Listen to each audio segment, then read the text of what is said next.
I met Howard Norman when I was still an unpublished novelist, earnest for meager handouts from my literary heroes. Howard Norman was definitely a hero.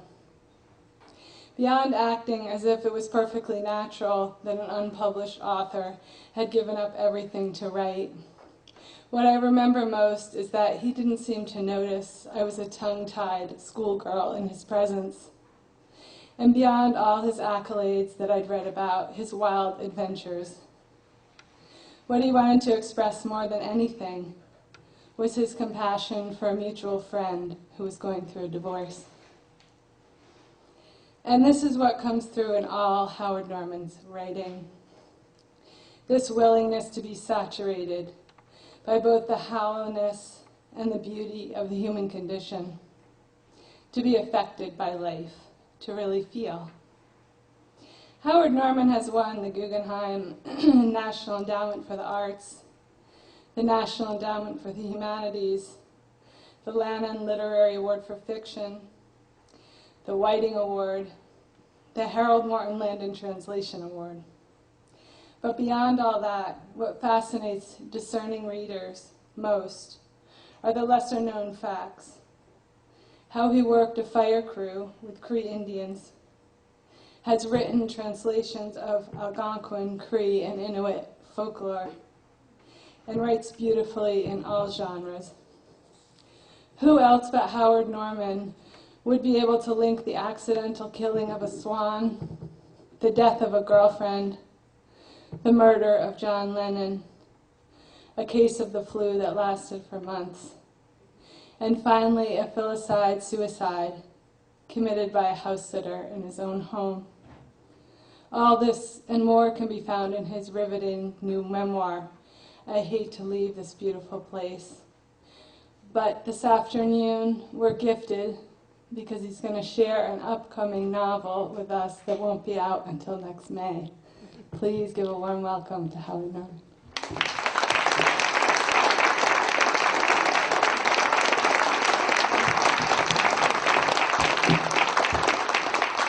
Thank you so much. It's great to see you. And I just wanted to mention something really briefly. Next year, 10 writers in England and America, myself being one of them, are giving their royalties and all speaking engagement monies to a memorial for an old dear friend named Kofi Awuner, who was a wonderful poet who was just killed in the nihilistic attack in Kenya.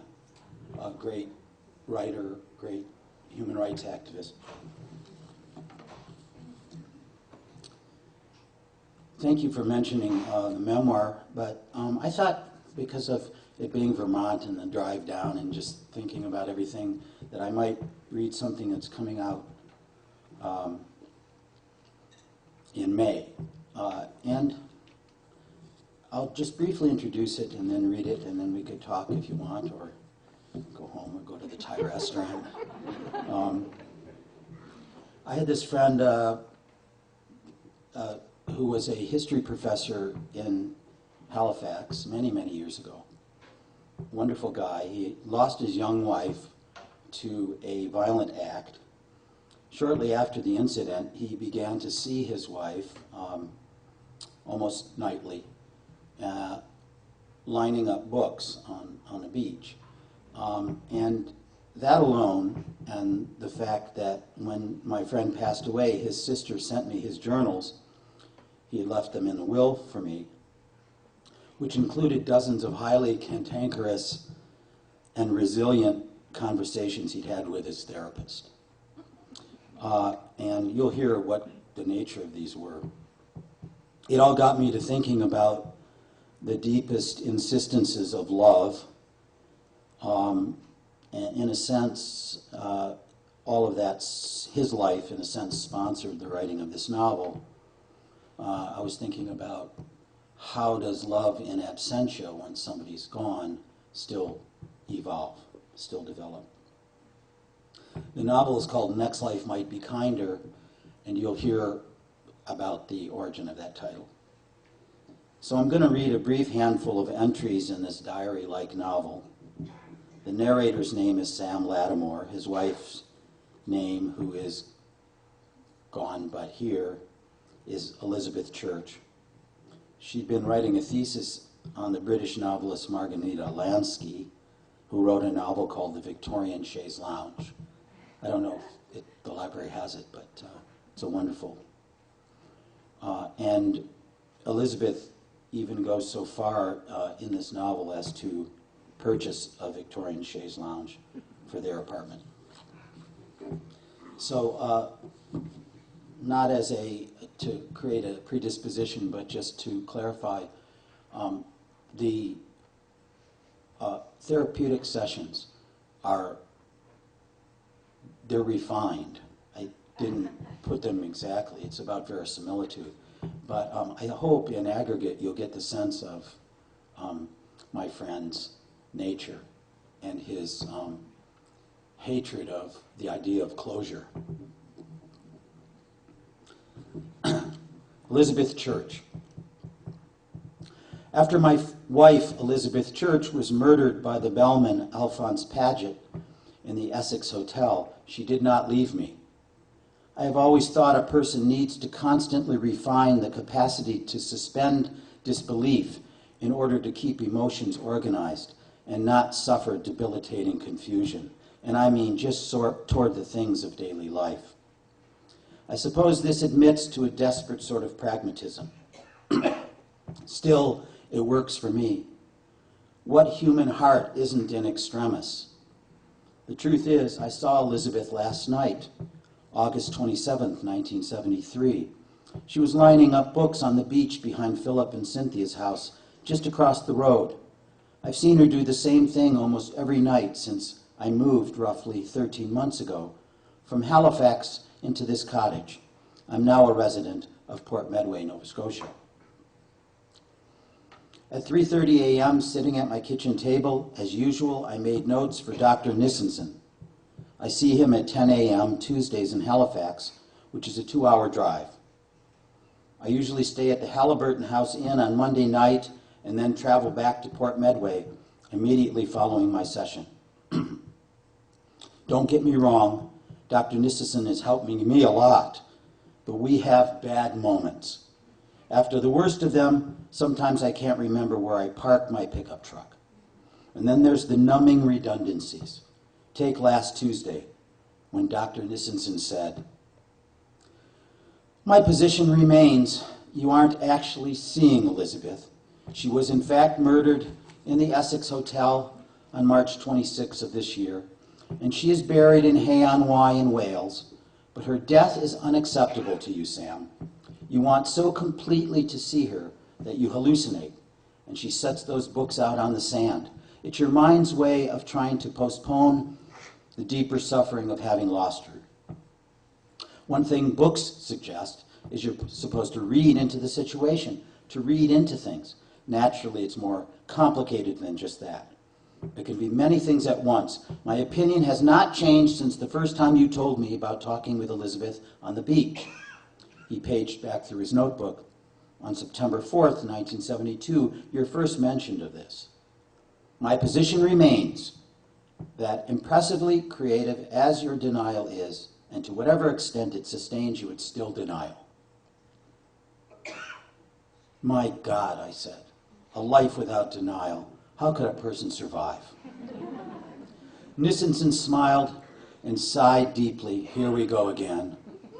What's on that piece of paper you're holding? I've seen you holding it in clear view since you've arrived," he said. I had copied out from the dictionary the definition of bardo. Let me read this to you. Bardo, a Tibetan concept, meaning intermediate state. It's when a person's existing between death and whatever's next. And during this state, certain usual restraints might not be at work, in some cases for a long, long time. And you feel that that's what you're experiencing with Elizabeth? "Yes," I said, "which I hope lasts until I die." "So, you've recently found this word in a dictionary and now you're embracing it. Okay, let's go with this a moment. In a dictionary definition you just referred to, what do you think it means that certain, what was it? Usual restraints might not be at work?" Well, to start with, I said, obviously a person who's died is usually restrained to being invisible, right? They usually don't show up on a beach and hold conversations. Yes, I've got quite a notebook filled with yours and Elizabeth conversations. That makes two of us then, I said. I've been curious, Sam. Do you jot these down as they occur like a stenographer? Like a stenographer, yes, sometimes, but sometimes I just listen closely and write things down the minute I get back to the cottage. Week after week, you attempt to convince me you're actually having real conversations rather than, for instance, composing them at your writing desk, the way you might when writing a novel, say. Do you consider me a stupid man, I said. Of course not. A liar? Of course not. No matter what it's called then, it's called bardo. The word's not important. The thing is, I talk with Elizabeth almost every night, and talking with her is a reprieve from suffering. After all this time, you still don't get it. No, I get it. Yet you insist on calling what's happening to me a what was it? It had to do with mourning, an advent of mourning. Advent of mourning. But I despise the word mourning. And why is that, Sam? Because it implies a certain fixed duration, a measurable time frame. And it also relates to my most hated word, closure. If you love someone and they suddenly disappear, say they die, there is no closure. It's like what? It's like a Bach cello composition playing in your head that doesn't let up. You can't predict for how long. What if it's for the rest of your life? You don't just get closure. You don't just come to terms and then move on. And not even a lobotomy could change my mind about this. And I've read C.S. Lewis, that book of his called Grief Observed. I've read some theology and philosophy, advice stuff, and I don't give a good goddamn who says what, or how dramatic or limited or self-destructive I sound. Closure is cowardice. When you lose somebody you love, the memory of them maintains a tenacious adhesiveness to the heart. I quote Chekhov there. See, if you don't feel very articulate, it's useful to find people like Chekhov to help you out. Well, I don't think being inarticulate is... Look, if I ever said, oh, I found closure with Elizabeth, please push me in front of a taxi on Water Street, I'd be dead to feeling anyway. You have my permission ahead of time. Shoot me in the head. I'm your therapist, you'd have to ask somebody else. Silence a moment, and then he said, dead to feeling. So the pain keeps you alive to feeling? There was silence for maybe 2 or 3 minutes. This seldom bothers me. I just study the room. It is a basement refurbished as a library office. Against 3 walls are shelves of books. Also, there are books crowded and piled haphazardly on tables, mostly books on psychology, but I've noticed a few novels too, Dostoevsky, Thomas Mann, Virginia Woolf, Conrad, Charlotte Bronte. Little that's contemporary. There is a small Van Gogh painting of a village. I've wanted to ask if it's an original. I've wanted to ask if it was inherited. There are 5 separately framed figures of women drawn in charcoal, not nudes. I know that his wife, Teresa, drew them, because there are 2 others of the exact same style in the waiting room, each bearing her signature. There's his overstuffed chair he sits on, and a sofa his clients sit on. On the table, a box of Kleenex and a glass, a pitcher of water. There are 5 windows allowing for plenty of light, but also 3 floor lamps and 1 table lamp. The house is in a neighborhood of some of the oldest buildings in Halifax. Dr. Nissensen's late 19th century townhouse. Winter mornings, I can occasionally hear the clanking echoes of the radiators. A car horn. On occasion, a voice from the street. Last week, he said, you mentioned that lately Elizabeth has told you things he paged back through his notebook, kept secret, but not on purpose. Yes, it's been great, I said. I'm curious, are there any particular things you'd most like Elizabeth to tell you? If it's a secret, how would I even know to ask about it? Actually, he said, I was thinking of the phrase, a painful secret. There is one thing, I said. It's something lately I sense she wants to tell me. And now you in fact want to hear it? I'm sort of afraid to hear it, actually. He closed his eyes, he closed his notebook and stared at the cover and then looked at me. Sam, is that one thing how she was murdered, what actually happened? Not in the courtroom with the bellman Alphonse Paget described as having occurred, but the incident from Elizabeth's point of view, her own account of it, which would naturally be the truth to you and should be? Are you afraid, as you say, because you might then experience what she felt at that moment, and yet you want to feel everything she felt because you loved her so deeply? Not past tense, I said. Please, love, not loved. Love of your life. Year after year, rain enters your diary, as the Japanese say, and an exhaustive sadness prevails. And then suddenly, one day, you find the love of your life. Happenstance or blind luck, what does it matter, as long as two people meet and life is lived more intensely for all of that? Because nothing brings such passionate equanimity as fate met with need. I first met Elizabeth almost to the day 2 years ago, on August 30, 1971, at about 8:30 in the evening at the small Hardison Gallery on Duke Street. The gallery was associated with the Nova Scotia School of Art and Design. The Swiss-born photographer Robert Frank, most famous for his book The Americans, and who spent summers in Cape Breton, was teaching a course in filmmaking at the college, and there was a lot of excitement in town about this. He also had agreed to exhibit 20 of his Nova Scotia photographs in the gallery. I was 34 and had started to write my second novel, called Think Gently on Libraries. I had an apartment on Granville, right there in the neighborhood. My regular cafe was Cyrano's Last Night, also on Duke Street. Art students like to hang out there. It had one, excuse me, terribly sorry. It had one of those enormous espresso machines that looked like it had been designed in a hallucinatory condition by Jules Verne, more an ancient sea creature trying to breathe on land. When the coffee was made, the machine steamed and wheezed loudly, drowning out the nonstop opera, which was, much to my preference, usually Puccini, never Wagner. Anyway, the gallery was crowded, and after moving slowly along the walls to photograph, I found myself standing next to Elizabeth. Of course, I didn't know her name yet, in front of a diptych called Mabou Window, which consisted of two identical views of an expanse of snowy boulders and flat rock outcroppings that led down to the sea. A section of broken wooden fence was in each foreground.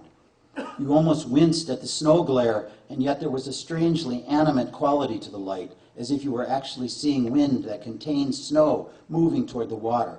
To me, Mabou Window was epigrammatic, if a landscape study can be epigrammatic. It held a lot of muted, even spectral emotion, a kind of photographic pencil sketch of a stretch of the Cape Breton coast coming into focus out of the fog. As I stood there, a touch lost in thought, slightly jostled by other people, but hardly minding, I heard Elizabeth read the words Robert Frank had scrawled across the bottom, "Next life might be kinder." I didn't look at her right away. And then Elizabeth turned to me and said, "You've probably noticed that he's written the same thing on every one of these 20 photographs. That's unsettling, don't you think, those words? We're going to have to think about them for a while." We are married.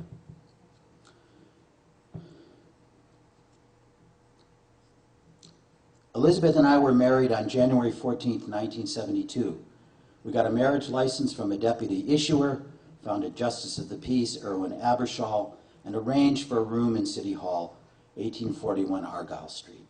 It was a bitter cold day, snowing lightly, wind up from the harbor, found even the side streets.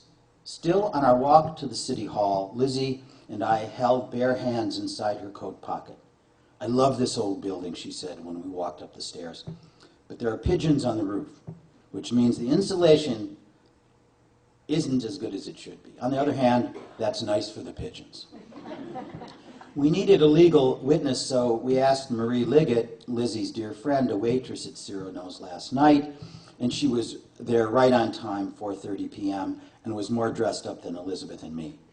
After the exchange of mismatched antique rings bought at Harborfront Pawn and vows, Marie Liggett went directly back to work, and Elizabeth and I checked into room 49 at the Essex Hotel.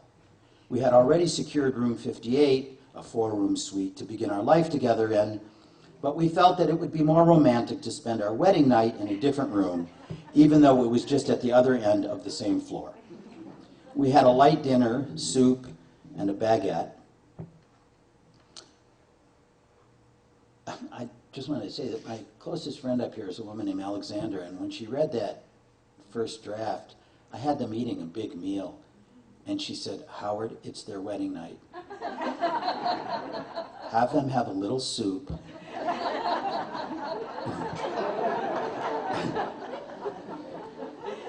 Sorry about that. We were the only customers. Late in the evening, after we had made love, I was reclining in the bathtub.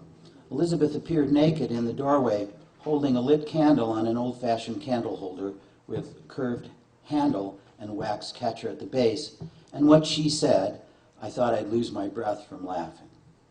Nodding her head toward the bedroom, then languorously moving her free hand across her breasts, then down along her hips, she said in her best Mae West imitation, "That was very nice, but next time, let's try it without all the mistakes."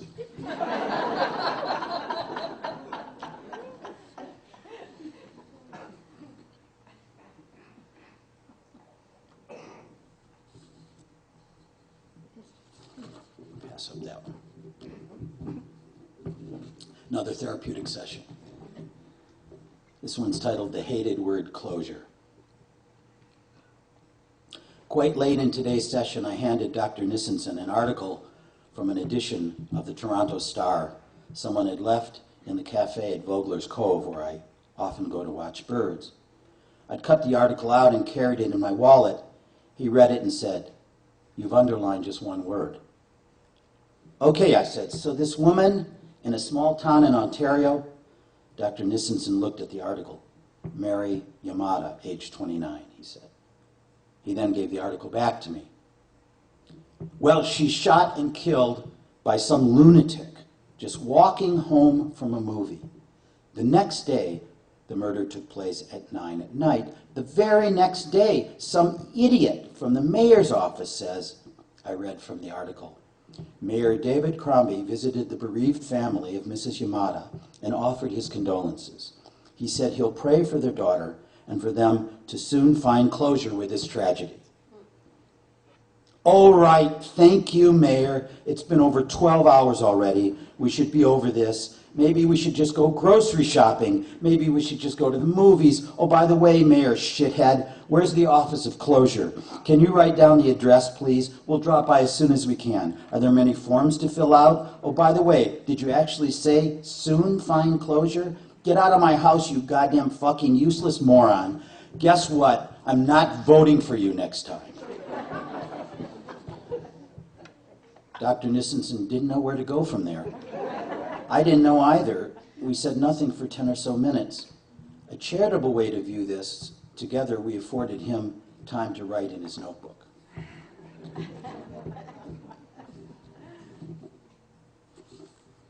Since it's not me, I won't apologize for the language. Now I'm going to just warn you ahead of time that this is a little bit of a longer section. I'm keeping very close track of the time, though. This is the section in which they meet for the first time. They decided to take Lindy lessons. Lindy, as you know, great jazz dance, and you'll see how they meet the bellman who ends up to be. About 2 months into our life in the Essex Hotel, Elizabeth found a flyer slipped under our door. After studying it a moment, she folded it into a paper plane and sailed it expertly over to where it landed on the kitchen table. I unfolded it, and it read, "Smooth Lindy, Intermediate Lessons." There was a pen and ink drawing of a dancing couple. The woman, wearing a short dress and twirling a pearl necklace, held her hands at either side of her face, as if utterly astonished or under arrest, her left foot kicking outward. The man, seen in profile, wore a tuxedo and had his arms demurely crossed and held in his right hand a cigarette in a holder, more like he was engaged in conversation than the Lindy. From the cigarette, a curl of smoke solid-looking as a watch spring. Old-fashioned dance lessons, Elizabeth said from her desk in the bedroom. Right here in our hotel. Sounds like fun, what do you think? I have 2 left feet, I said. Fuddy-duddy. What, me? Stick in the mud. Embarrassed on the dance floor is more like it. Well, okay, darling. Would you mind if I took the lessons? Maybe you could teach me later, you know, in the privacy of our grand suite here. Okay, she said, I promise to charge only what my dance instructor charges, not a penny more. I didn't know they had a ballroom in this hotel, did you? Nope. When was the Lindy popular anyway? It was a craze having to do with Lucky Lindy, I think, you know, Lindbergh, the first to fly the Atlantic solo. Well, he did that in 1927, she said, I'm pretty sure. So the Lindy would be what? Late 1920s, early 1930s. Makes sense. We could look it up at the library or just ask the instructor. Good idea. Let's see. I looked at the flyer. The first intermediate lessons tomorrow night, 8 o'clock, pretty late notice. We don't have other plans, do we? Opera tickets in Paris? Not for tomorrow night, no, I said. We were going to maybe sit in Cyrano's. There's always an opera playing there, right? It's all cheap seats. Okay, let's go over to Cyrano's after, and I can tell you about the lesson. Later yet, we can begin our personal lessons. I'll be an expert by then. But sure you won't try the intermediate smooth Lindy with me? I'll stay here, Lizzie, it's fine. Really? Yeah, I'll read or take a walk or something. I'm sure you'll have a great time. I don't have a skirt that'll twirl as short as the one on that flyer, she said. Should I buy a new one? Lucky dance partner if you do, I said. Looking back on this moment, I well should have gone to the intermediate Lindy lessons. There is no closure to certain regrets. Elizabeth ran a bath. That was a rare thing, it being just early afternoon. Oh, good, she called out. You didn't forget the lavender bath beads when you went shopping.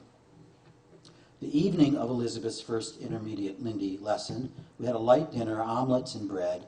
We each had a glass of wine, too. You get all spruced up, I said. I'll clear the dishes and make coffee. Elizabeth was usually casual about dressing and undressing in front of me, but now she shut the bedroom door. I thought it was sweet how she wanted to make a grand entrance, which she did, wearing a black dress with a slit up the right thigh and a simple pearl necklace. Looking at her slim body, her hair bobby-pinned up rather haphazardly in eddies, dark red lipstick, which, without fail, always drove me nicely crazy. She balanced on one foot then, and then the other, slipping on her shoes. I think I'll skip the coffee, she said, but I say yes to a second glass of wine. I poured it for her. I sat back at the table. She was looking quite pleased with herself. And then she slowly, and I mean half inch by half inch, in deliberate upward folding, lifted her dress to her waist so I could see the pair of panties she'd recently purchased, which were peach color, with a pattern of tiny white seashells stitched along the hem. For later, she said, whether or not the lesson goes well. Letting the dress drop to its full length again and spinning around once for a full viewing. It'll go well, I said, of course it will. I'm only going a few floors down to the ballroom, right? But something just came into my head that my mother always said. Just as if I was going for a walk or to the soda shop, just as if I was going to the school dance. My mother'd say, my thoughts and prayers go with you. She wasn't really a religious person either. Do you want me to say that to you, Elizabeth? I will. I like it. Given that I agree with your mother, we need all the help we can get, even if it's just a walk around the block. I know that's your philosophy of life, darling, but no need to quote my mother. This made us both crack up laughing. She walked over and kissed me on the mouth. Be back in a jiff, she said. She touched up her lipstick. Then a moment after she'd left the apartment, the door opened and she appeared again. I looked up from the table. Last chance, she said in the open doorway. Better to participate than imagine what's going on down in that ballroom, don't you think? Come and take the lesson with me. If I go with you, I won't have to imagine it. I ain't going to beg, she said. But she must have been a little pissed off, because she commented on my stodginess by placing the Do Not Disturb sign. At night, we continued to use this sign, despite being considered long-term residents, on the inside knob of the door. And then she disappeared again. In half an hour or so, I couldn't concentrate on reading or rereading an answer from Limbo by Brian Moore. So I went down to the ballroom, which was down a carpeted hallway off the lobby. The jukebox had obviously been retrofitted with music from the 1930s and 1940s. Push say 5E, the vinyl disc dropped and spun, and a previous era came alive. I stood in the wide entranceway. There were about 20 people partnered up and dancing. I first took notice of the bellman, Jake Grun. We had learned all the bellman's names by now, who was dancing with Miriam Fitz, the daughter of the hotel's owner, Harold Fitz. Jake, dressed in his bellman's uniform, had spiffy shoes on. He was 25 and a touch overweight, but he moved well. I think he'd been practicing. Miriam was no older than 16. She wore a white sweater, navy blue cheerleader length, skirt, high-cut black tennis shoes, and red socks. I saw all of this as they jitterbugged right past, not 5 meters away. "Who's that singing?" I called out. "The Boswell sisters," Miriam said. It was a small bandstand on which stood the teacher, whose name, according to the flyer, was Arnie Moran. He seemed both instructor and impresario. He was a tall, thin fellow, about age 60, dressed in a white linen suit, white bucks, socks with black lines, forming yellow and white rectangles, a Mondrian effect. He had on a black shirt and a white bow tie. His outfit made for a trim fit and did not seem like a costume, but a wardrobe natural to his character. However, he did sport a penciled-in mustache, and maybe he had used an actor's makeup kit for that. His black hair was thin in front, and you could see comb tracks through the sheen along the sides, and his sideburns were long rectangles cut at the bottom in neat diagonals, Art Nouveau sideburns. He held a microphone that trailed its cord, and every so often he called out pointers, and once I saw him step right up to a couple and adjust them as they danced. A few times he turned his back on the students and performed the Lindy steps like a man dancing with a ghost. What is more, a slide machine set out on a wheeled cart was working on automatic, notching through documentary photograph slides of people doing the Lindy at the Plaza Hotel in New York. The slides were projected on a screen behind the bandstand. Above the screen were brightly lit and in various pastel hues the words, "Scott Fitzgerald's got nothing on me," written in neon cursive. The knot on Arnie Moran's bow tie lit up and flickered every minute or so. And then I saw Elizabeth. She was dancing over near the far left corner of the room with a woman who appeared to be in her late 30s. I noticed, too, that there were half as many men as women on the dance floor. Of course, I didn't know if people had been assigned dance partners or chose voluntarily, or what mattered about any of that, really, except how it spiked maybe 2 or 3 degrees one's erotic temperature, the result of watching people dance, especially if they are in the least graceful. Elizabeth's partner was about 2 inches taller than Elizabeth, which made her 5 feet 8 inches thereabouts, and wore a maroon blouse and black slacks, and the blouse had an outside bow. She had a boatload of freckles. One striking aspect was that her hair, a shade lighter than red than Elizabeth's, was fashioned into 2 shoulder-length braids. The braids flopped and flailed about, an anarchy of movement against the formal choreography that basically defines an established dance step, no matter how wild and faddish, as the Lindy was. Elizabeth saw me and waved. She looked so happy, and her partner scowled, as if Elizabeth had rudely broken their concentration. It was a slight scowl of betrayal, but they quickly regained the Lindy, and to my untrained and impressionable eye, had nearly already mastered it. Truth be told, it was not so much their duet of mutual regard, nor the intimate coordination of their bodies, which was not flawless, but their abandonment that got deepest to me. Mesmerized watching them, they sometimes closed their eyes. It was as if they were actually resident in the past, say 1928, a mere decade before they became war widows.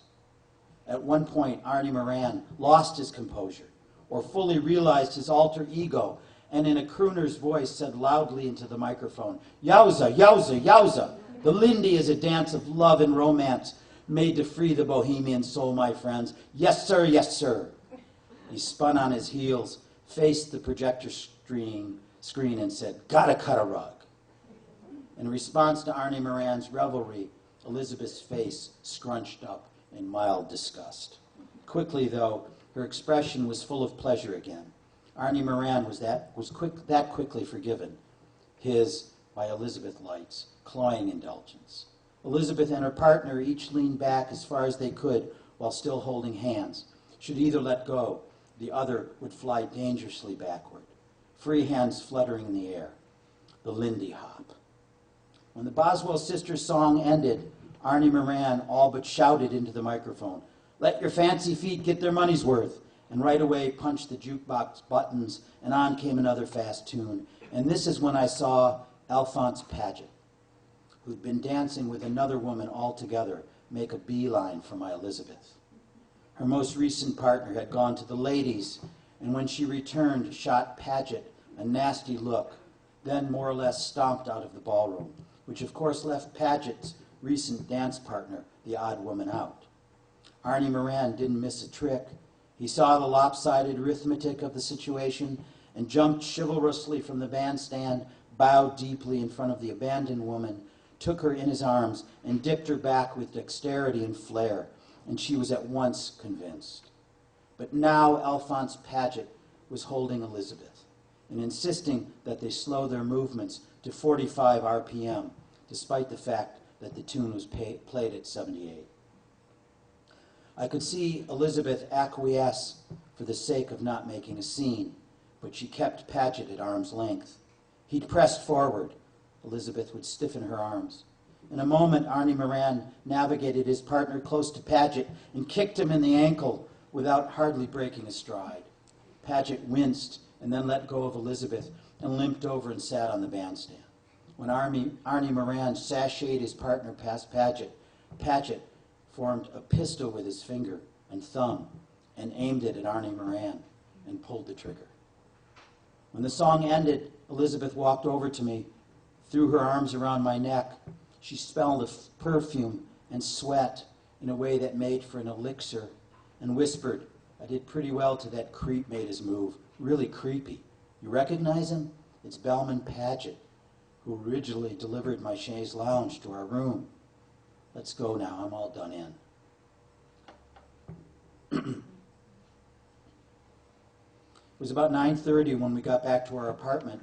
Elizabeth right away ran a hot bath, and once she slid into the clawfoot bathtub, left the bathroom door slightly ajar. I was sitting at the kitchen table. "Wash my back," she called out. I went and sat on the rim of the bathtub and took up a washcloth. As I massaged her back in slow eddies, she said, "Enjoy watching us klutzes dance?" "You look great," I said. "You really did." "Some partner I had, huh? I mean the first one. Name, as it turns out, is Grancel Fitz. Her husband owns the hotel. In fact, that was his daughter, Miriam. Dancing with the bellman, Jacob Gruen, right? She might be jailbait, do you think? With her mother chaperoning? I've got news for you, oh innocent husband of mine. My bet is that it might have been jailbait Miriam chaperoning her mother, Grancel Fitz. Want to know why I say that? I dipped the washcloth in the sudsy water, leaned forward and squeezed water over Elizabeth's breasts, purposely touching her nipples, circling each one with my thumb, just for a moment. "No fair," she said. Are you maybe thinking of Marion Fitz as jailbait? That turn you on? Okay, what's your theory? Because it was revealed to me, Elizabeth said, in the ladies' room, in no uncertain terms, that Mrs. Grancel Fitz is more than a student of the intermediate Lindy with Mr. Arnie Moran. You have got to be kidding. Continue with the washcloth, please. There's more. All in an evening's detective work for my Elizabeth Church Lattimore, right? How do you find out so much so quickly? You just talk and then listen. I can teach you. Never mind. Okay, that feels so nice, Sam. Okay, so furthermore, my dance partner, Grancel, she wanted, to be my partner. Elsewhere but in the ballroom. Well, she's got good taste, I'll say that for her, and I don't mean with Arnie Moran. Mental telepathy, Sam, you and me have mental telepathy, because that's exactly what I said to her invitation. I said, you've got good taste. I meant to shut it down right there with that quip, but she came right back with, I bet you taste good. Fast on her feet, Mrs. Fitz. I really like the name Grancel, though, I said. Me too. Can I get in the bathtub with you? No. How about now? No. Right out of Central Casting, Arnie Moran, right? I'm not so sure. I don't know, he seemed kind of genuine to me. Elizabeth stood up in the bathtub, and I wrapped a towel around her. I liked how I felt after the lesson, but I had to wash that creepy bellman off me. Lizzie said, you know what? I watched an old movie the other night after you fell asleep, and I couldn't sleep. Usually with us, it's the other way around. I forgot the title. It starred Myrna Loy. You know, she's my favorite. Anyway, Myrna got all hot and heavy with somebody. They didn't usually show anything in those old movies, except maybe the bedroom door closing. Then the bedroom door opening first thing in the morning. Still, I could tell, darling, that Myrna's temperature had gone way up. And next day, when her best girlfriend asked her how the evening with Mr. Wright had gone, Myrna said, oh, we went from 33 1/3 up to 78, and then back to 33 1/3 for a long time. And then the girlfriend says, what about 45? And Myrna got that smile and said, oh, far too in between. That's I stole that out of a Myrna Loy movie. They don't do movie writing like that anymore. I almost wanted to tell Arnie Moran those lines, you know, for his repertoire on the bandstand, but I wanted to share my late night movie experiences only with my husband. I sat on the end of the bed. Do you wish you had a girlfriend like Myrna Loy to talk things over with, I said. Are you worried about me, Sam? No, of course I'm not worried about you. Do you think I need a best girlfriend or something? Are you worried I'm lonely for friends or something? Not at all. Probably you are worried, which is sweet.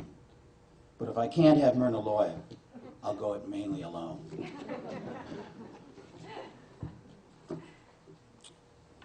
Two more really short.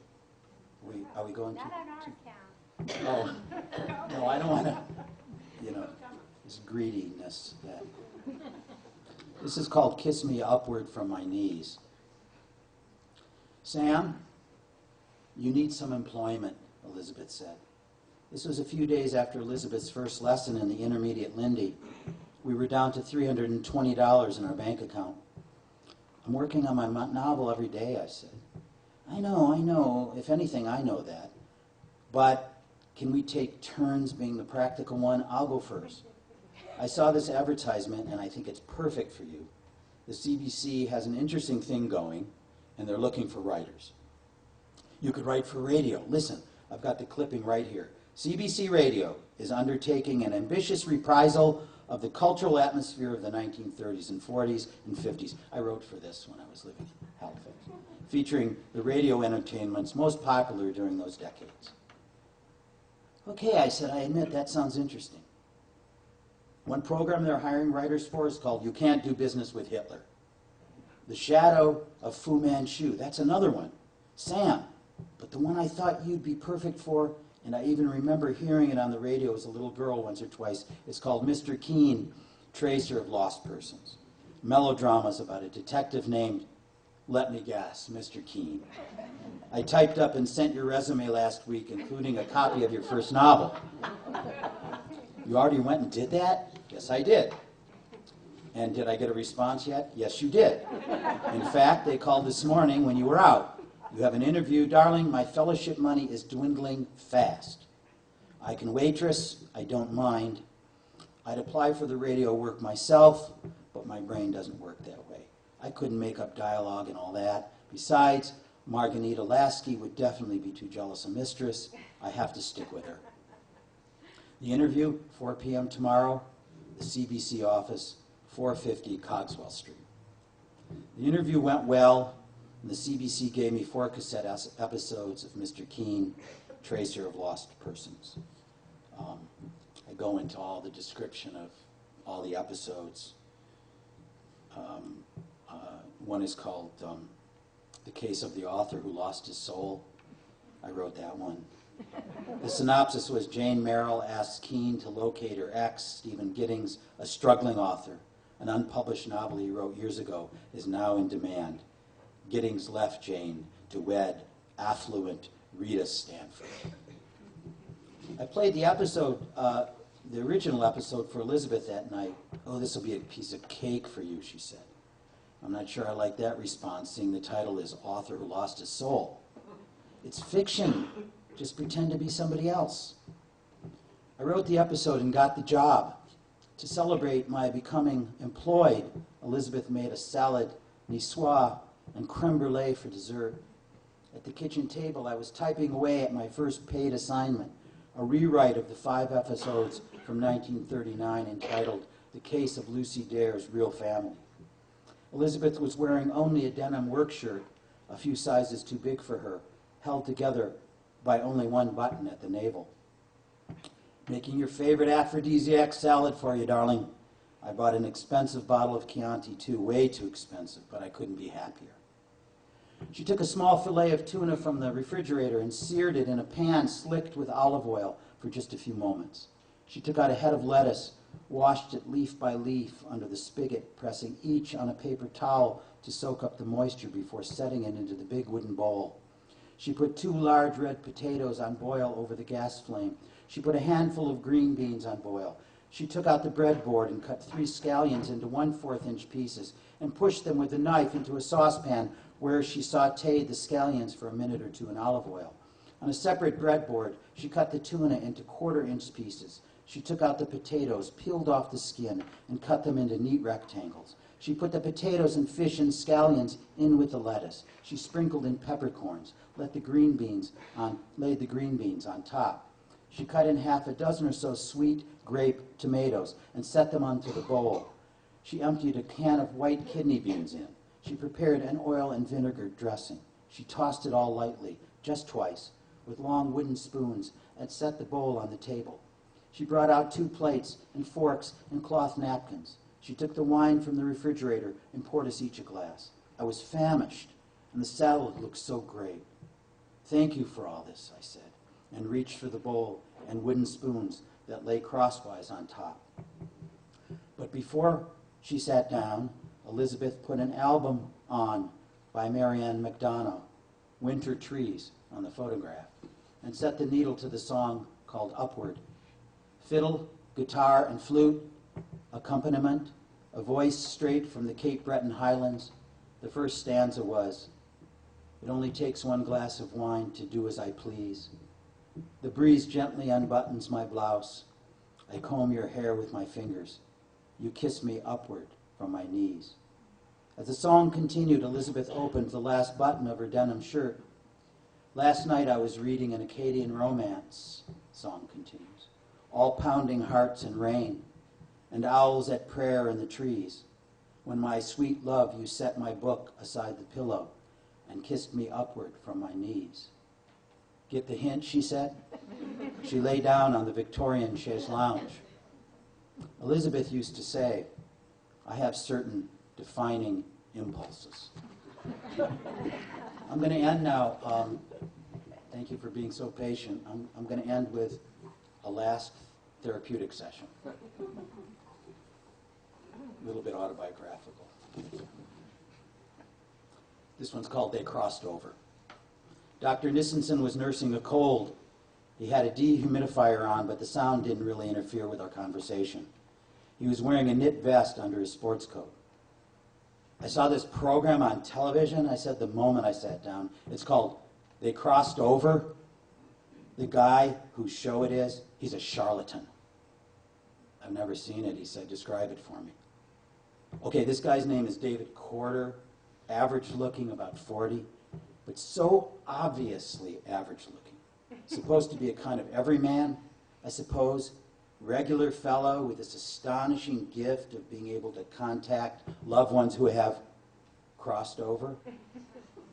And the dead are sending these messages," I said, "sending signals of some sort, exclusively to this David Corder. And he's the only one who can hear these messages and deliver them to the grieving family's attention and decipher the messages for them. I hate this guy. He's such a fake, and he's got all these vulnerable people in the palm of his hand.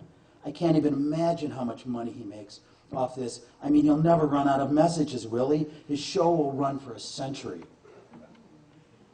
And the grieving people, Dr. Nissenson said, do you think they're hand-chosen in advance? They have to be. Maybe they had to audition. I mean, who can prove they're most at wit's end to see their loved ones who died? The thing is, this David Corder's pet word, it's closure. Let's see if we can find some closure here. He closes his eyes, he sees a mailbox, and he says, did your father or sister or wife who's crossed over, did they have a mailbox? A mailbox, a fucking mailbox. And the family just falls apart. They look at each other, and they can't believe their ears. How could he know that? Dr. Nissenson sighed deeply. I think you're equally disgusted by the charlatan David Corder and the people who have volunteered to exhibit their need on television. All of the above, I said. But you, Sam, obviously distinguish yourself from these television grievers. Distinguish? Well, in your experience with Elizabeth, you don't need any spiritual broker, no middleman. You don't need a David Corder to contact Elizabeth. You are privileged in that. Good you're sitting down, I said. You aren't going to believe this, but I agree with you. I think my wife Elizabeth is privileging me. So, he said, less privileged grieving persons become so desperate, they volunteer to go on television to fall victim to a charlatan because their loved ones don't know how to communicate with them. I see. Here's my problem, though, I said. My problem is I've become addicted to this program. I so seldom watch television, hardly ever. An old movie maybe 3 times a week. I listen to the radio. I'm a radio person. Well, are you suggesting that you want me to watch this program, he said. No, that would give it a larger audience. That's pretty funny, Sam, but for the sake of deepening my understanding, it's on Sundays at 5 p.m. I see, he said, Sundays after the religious programs. Yeah, the same lineup. And Corder's got a creepy preacher sanctimoniousness about him. You know what else? This Corder's on a lecture circuit. I read about it. What? Mass seances in a stadium, he said? Not quite that, I don't think. Dr. Nissenson said, I trust you realize using other people's vulnerabilities as a kind of business venture is hardly new. But let's get back to your addiction, so-called. How does it manifest itself?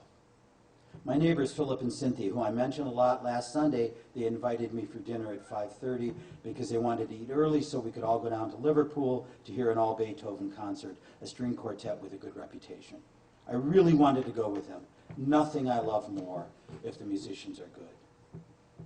Ah, he said, but they crossed over was on at 5. Couldn't you have simply begged off dinner and joined them later for the concert? That wouldn't feel right, I said. So, in this instance, you forewent language, please. You opted out of both a pleasant dinner and a Beethoven concert. Small pleasures of life replaced by an addiction, I know. What do you get out of this program, Sam? I get rage. Well, that's about as opposite an emotion as can be imagined compared to conversation with people you like and who obviously value your friendship and the string quartet. Nothing I love more. I was even thinking, I said, about how I might describe the string quartet to Elizabeth. It would have been quite late, later than usual, but Elizabeth has arrived at the beach as late as 2 a.m. 1 or 2 times. Well, perhaps she arrives because you arrive, Sam. How do you mean?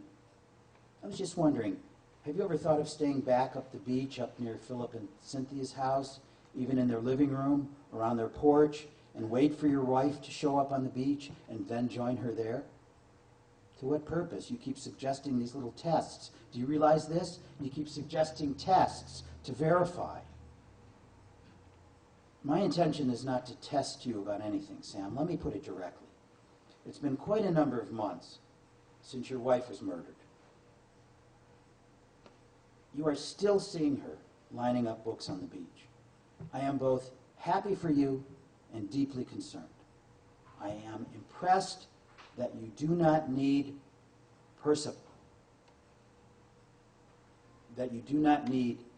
verification. But one thing I feel obligated to say here and now, if I was intent on providing a test, I'd go down to the beach at Port Medway myself. But I don't have to do that, do I?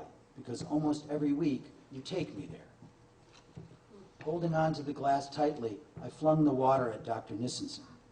It mainly splattered across his shirt and vest, though some hit his face. I see, he said. I see, I see, I see, I see, I see, I see. Can you please stop saying that? You don't see. It's me who sees. I see Elizabeth almost every night. It's just water, Sam. So I won't add my dry cleaning bill to your fee this week.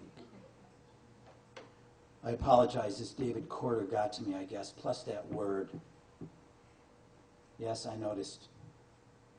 But I don't know if that definition of closure, I know what it means. He wrote something down. Back to the idea of addiction. As I sit here drawing out, he said, perhaps try and consciously stay away from the television, 5 o'clock on Sundays. Why not discipline yourself? What do you suggest I do? If you need help with this, Sam, how about just for a few months adding a telephone session with me Sundays at 5 p.m.? In the past, I've accommodated clients on Sundays. I said, what if I switch my Tuesdays 10 a.m. to Sundays 5 p.m.? I could easily drive into Halifax on a Sunday, spend Sunday nights at the Halliburton House Inn. What I'm suggesting, Sam, is adding. So you'd kill 2 birds with 1 stone? How do you mean? Well, you showed that you took the word addiction seriously, right? And want to help provide an alternative to watching They Crossed Over. I appreciate that. But you've also just revealed the fact that you think I need to talk with you more than once a week. Give all of this some thought, Sam. Our time is up. Thank you.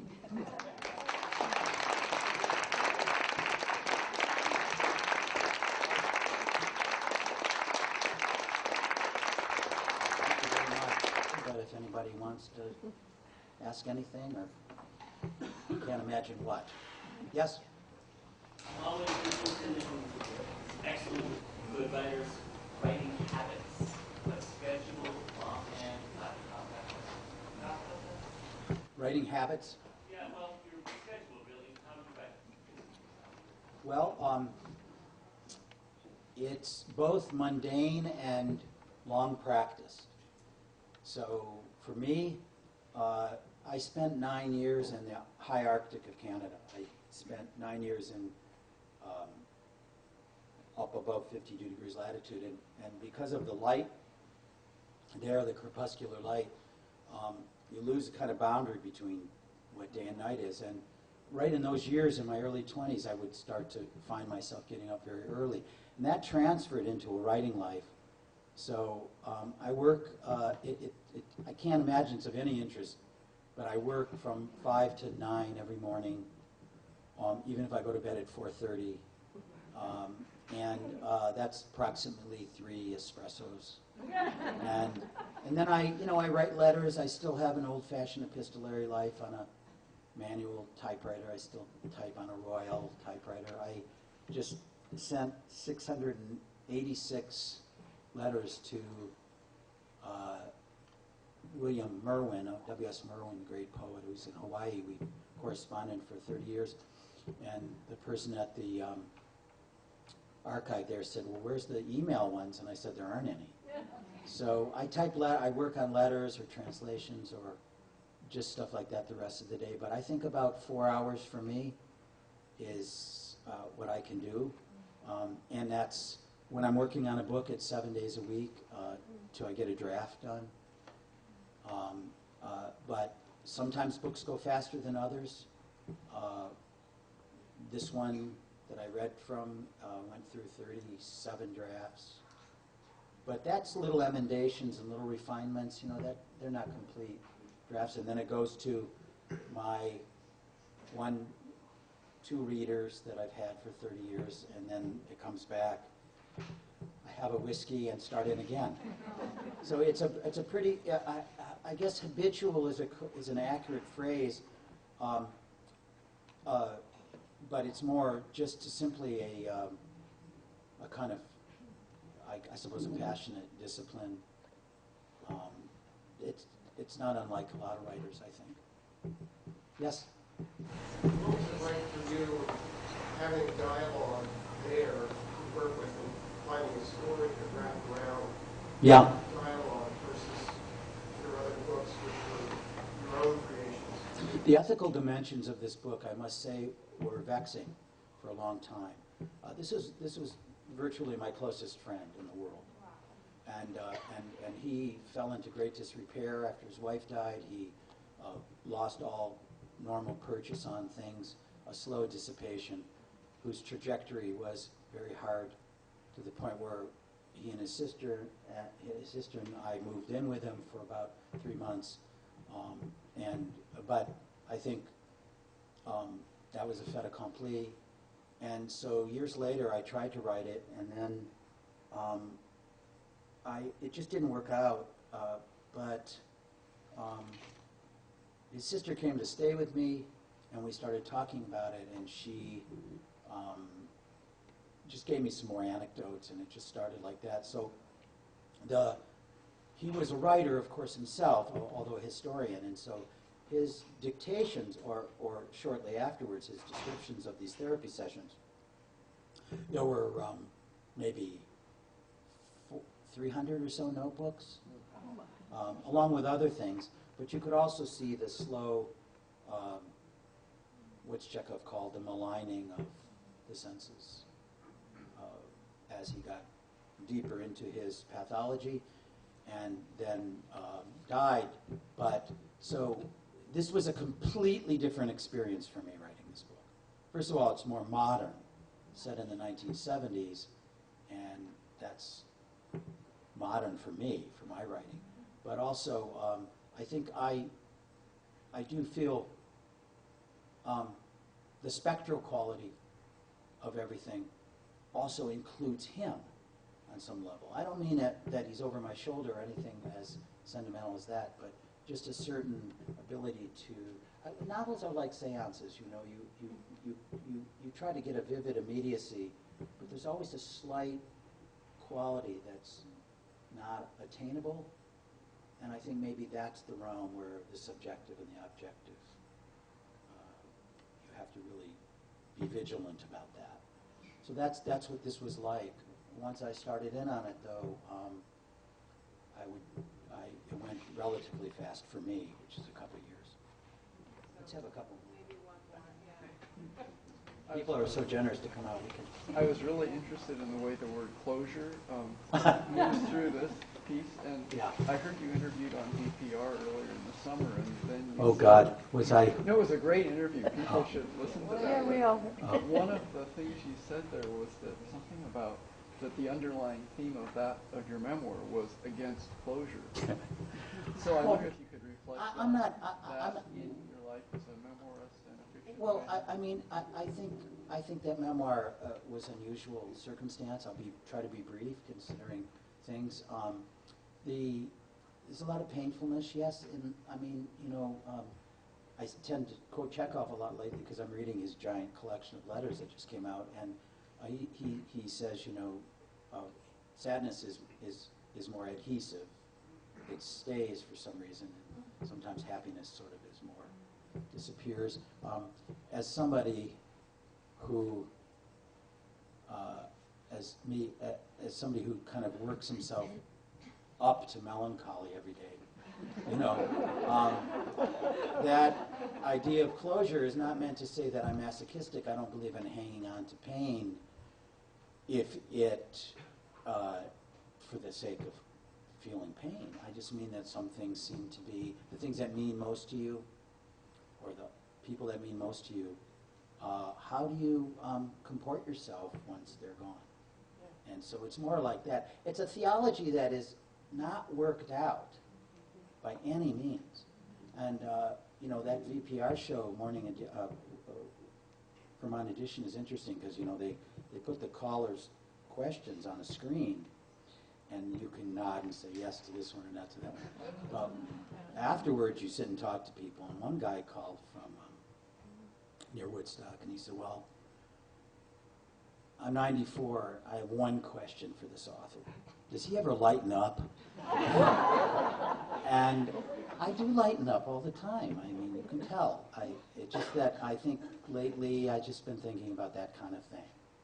And you write because it organizes your emotions, and that's just what's been going on lately, the last 2 or 3 years. Probably a result of just getting a certain age. So, I yes. have a very short thing to say. There's a book called Love is Stronger Than Death by Cynthia Bourgeois, and I think it's just made for me.